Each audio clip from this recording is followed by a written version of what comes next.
তাড়াতাড়ি চলো, স্যার চলে এসেছে মনে হয়। আসসালামু আলাইকুম স্যার। ওয়ালাইকুম আসসালাম। স্যার আমার কি সৌভাগ্য, আপনি আমার দাওয়াতটা গ্রহণ করছেন স্যার, আর আমার বাড়িতে আইছেন। চলেন স্যার যাই। হ্যাঁ যাবো, কিন্তু এমন একটা অজপার আগে আমাকে ইনভাইট করেছো যে আমার আসতে কতটা কষ্ট হয়েছে জানো। গাড়িটা পর্যন্ত নিয়ে আসতে পারতেছিলাম না, মেন রোডে রেখে আসছি। এই ধরো, তুমি গাড়ি কোথায় পার্ক করবে, পার্ক করে আসো। আচ্ছা ঠিক আছে স্যার, নিয়ে আসুন। স্যার চলুন আসুন।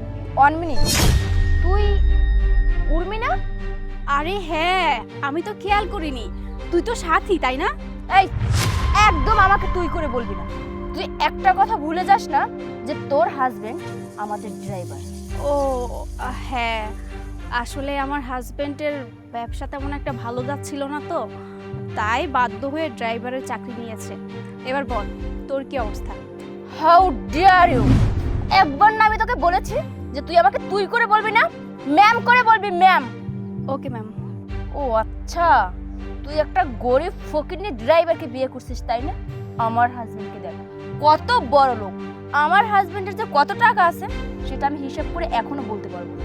সেটা হতে পারে, কিন্তু টাকা দিয়ে তো আর সব কিছু হয় না। আমার হাজবেন্ড আমাকে অনেক ভালোবাসে, আর সেই ভালোবাসার কাছে টাকা কিছুই না। আরে রাখ তোর এসব ভালোবাসা, বাদ দে তো এসব কথা। চল, তোদের বাসা কোন দিকে? চলুন। সূর্য আমাকে একটু ধরো, আমার পাটা স্লিপ কেটেছে, আমার জুতোটা একটু তুলে দাও। হোয়াট? এই কি বললি? আমি তোর জুতো তুলে দেবো? এই তুই জানিস আমার আন্ডারে লক্ষ লক্ষ শ্রমিক কাজ করে, আর তুই কিনা আমাকে অর্ডার করছিস তোর জুতো তুলে দিতে? তোর এত বড় সাহস হয় কি করে? সূর্য, তুমি এভাবে রিঅ্যাক্ট কেন করছো?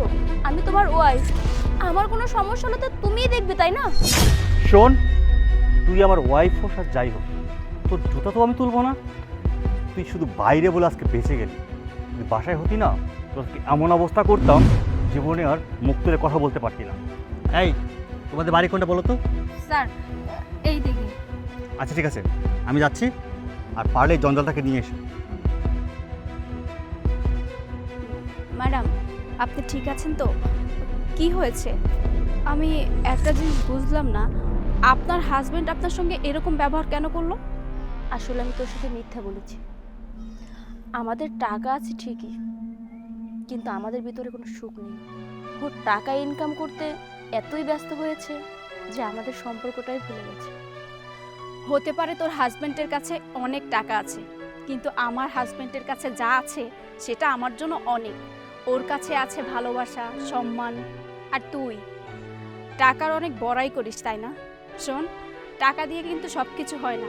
টাকা দিয়ে ভালোবাসা কেনা যায় না, সুখও কেনা যায় না। একটা সত্যি কথা কি জানেন, কিছুক্ষণ আগে আপনাদের যখন রিসিভ করতে আসতে নিয়েছিলাম তখন আমার পাটাও মচকে যায়, আর তখন আসো। আরে আর কি হইলো? আরে একটু দেখে শুনে হাঁটবা না? পাটা মচকে গেছে। দেখছো? আরে দাঁড়াও, আরে আমি পড়াই দিতেছি। আরে পায়ে ব্যথা পাইছো? আরে আমি পড়তে পারবো। সমস্যা নাই, আমি আছি না। হাঁটতে পারবা?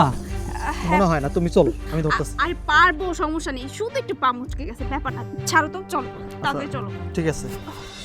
শোনেন, স্বামী স্ত্রী মানে একে অপরের পাশে থাকবে, সুখ দুঃখের সাথী হবে, এটাই নিয়ম।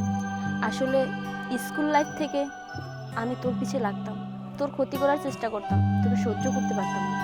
আর দেখ, এতদিন পর দেখা হওয়ার পরেও আজকে সেম কাজটা করতে চেয়েছিলাম। আমি তোর কাছে হেরে গিয়েছি। তুই একদম ঠিক কথাই বলেছিস, টাকা থাকলে সব কিছু হয় না। যেখানে সম্মান ভালোবাসা থাকে না সেখানে কোনো সুখ শান্তি থাকে না। দেখ রুমি, আমি তোর কাছে ভুল করেছি, প্লিজ আমাকে তুই মাফ করে দে। ম্যাডাম, এই যে আপনার গাড়ির চাবি। স্যার কই গেল? শোনো, স্যার না একটু ভিতরে গেছে, তুমি যাও না, গিয়ে একটু দেখো, আমি ওনাকে নিয়ে আসতেছি। আচ্ছা ঠিক আছে, তাহলে তুমি নিয়ে আসো, আমি যাই। হ্যাঁ দিন ম্যাম, আপনার হিলটা আমার কাছে দিন, আমি নিয়ে যাচ্ছি। এই একদম আমাকে ম্যাম করে বলবি না, আমরা না সবসময় ফ্রেন্ড ছিলাম। কিসের ম্যাম? হ্যাঁ আচ্ছা চল বাড়িতে চল, দে আমার কাছে দে। আয়।